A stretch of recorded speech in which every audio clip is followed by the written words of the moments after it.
کہ کچھ درندے ہمارے معاشرے میں ایسے پائے جاتے ہیں کہ بچیوں کے ساتھ جنسی تشدد کر کے اس کو قتل بھی کر دیتے ہیں. یہ درندگی ہے. پھر اس درندگی کے بعد سوشل میڈیا پر ایک بحث چڑھ جاتی ہے، یہاں تک کہ اس میں سیاستدان بھی شامل ہو جاتے ہیں. اور پھر مرد حضرات یہ الزام عورتوں پر لگا دیتے ہیں اور عورتیں مردوں پر لگا دیتی ہے. اب اس میں گناہ کس کا ہے؟ اس میں اہم کردار کس کا ہے؟ یہ کس کی وجہ سے ہو رہا ہے؟ آیا اس کی ذمہ دار خواتین ہیں یا مرد ہے؟ تو یہ فیصلہ تو کرنا مشکل ہے، لیکن میں آپ کو قرآن پاک کی 2 آیتیں پڑھ کر سناؤں گا. سمجھنے والے سمجھ جائیں گے کہ غلطی کس کی ہے اور یہ غلطی کیوں ہے، اور ہمارے معاشرے میں یہ درندگی کیوں پائی جاتی ہے. معصوم بچیاں اس درندگی کا شکار کیوں ہو جاتی ہے، یہ فیصلہ پھر میں آپ پر چھوڑ دیتا ہوں کہ آپ یہ فیصلہ کر لیں. سب سے پہلی بات تو یہ ہے کہ دیکھیے، خواتین کے لیے پردے کا حکم اس لیے دیا گیا ہے کہ پردے کے بعد خواتین کی عزت محفوظ ہو جاتی ہے. خواتین ایسے درندوں سے محفوظ ہو جاتے ہیں. لیکن اگر کہیں پر بے پردگی ہو، کوئی لڑکی یا خاتون پردے کے بغیر گھر سے باہر نکلے، تو کیا مردوں کو اس بات کی اجازت دی گئی ہے کہ آپ اس کا شکار کریں، اس کو تشدد کا نشانہ بنائیں، اس کو قتل کر دیں؟ یہ اجازت مردوں کو کہیں پر نہیں ملی. پھر ایسا کیوں ہوتا ہے؟ دوسرا سوال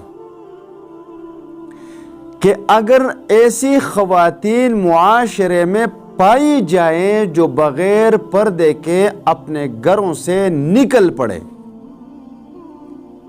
تو ایسے وقت میں مرد کیسے خود کو محفوظ رکھ سکتے ہیں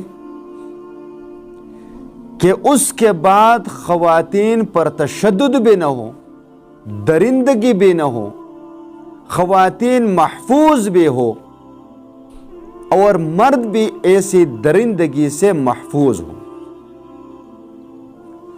تو اس کے لیے صرف 2 آیتیں پڑھ کر سناؤں گا جو سورۃ النور میں موجود ہے. دیکھیے، رسول اللہ صلی اللہ علیہ وسلم کے زمانہ مبارک میں، صحابہ کرام کے عہد مبارک میں تو پردے کا خاص خیال رکھا جاتا تھا، لیکن اس کے باوجود یہ 2 آیتیں اتاری گئی. کیوں اتاری گئی؟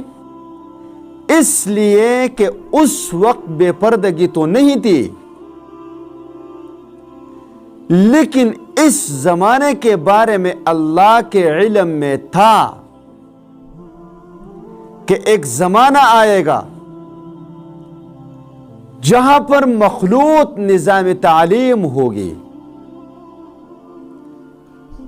کو ایجوکیشن ہوگا، خواتین پردے کے بغیر بازاروں میں گھومے پھرے گی، خواتین پردے کا خیال نہیں رکھے گی، مرد اور عورتوں کا آپس میں اختلاط ہوگا، اسکول میں، کالج میں، دکانوں میں، بازاروں میں، سواریوں میں، ہر جگہ. پھر مرد ایسی درندگی سے کیسے محفوظ رہیں گے؟ خواتین کی عزتیں کس طرح محفوظ ہوگی؟ یہ اللہ کے علم میں تھا،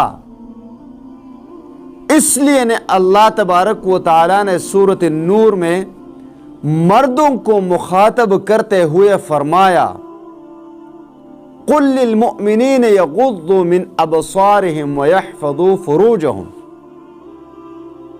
مومنوں سے کہہ دیجئے کہ وہ اپنی نظریں یعنی اپنی نگاہیں نیچے کر لیں اور اپنی شرمگاہوں کی حفاظت کریں۔ خواتین کو مخاطب کرتے ہوئے فرمایا وَقُلْ لِلْمُؤْمِنَاتِ يَغْضُضْنَ مِنْ أَبْصَارِهِنَّ وَيَحْفَظْنَ فُرُوجَهُنَّ، خواتین اپنی نگاہیں نیچے کر لیں اور اپنی شرمگاہوں کی حفاظت کرے۔ اب آپ پر میں یہ فیصلہ چھوڑ دیتا ہوں کہ اگر مرد و خواتین ان دو آیتوں پر عمل کر کے گھر سے باہر نکلے، اپنی نگاہیں نیچے کریں، مرد بھی اور عورتیں بھی، پھر چاہے عورت پردے میں رہیں یا بے پردہ رہے، پھر چاہے مرد کسی عورت کی طرف دیکھیں یا نہ دیکھیں، اس کی نوبت ہی نہیں آئے گی، کیونکہ نظر کسی عورت پر پڑے گی نہیں، عورت کی نظر کبھی مرد پر پڑے گی نہیں، تو پھر شیطان بھی بیچ میں نہیں آئے گا اور ایسی درندگی نہیں ہوگی۔ لہٰذا آپ زیادہ نہیں، یہ کس کا گناہ اور کس کا گناہ نہیں، اس الزام کو چھوڑ دیجئے اور قرآن پر عمل کرے، انشاءاللہ تعالی ایمان بھی محفوظ رہے گا، عزت بھی محفوظ رہے گی۔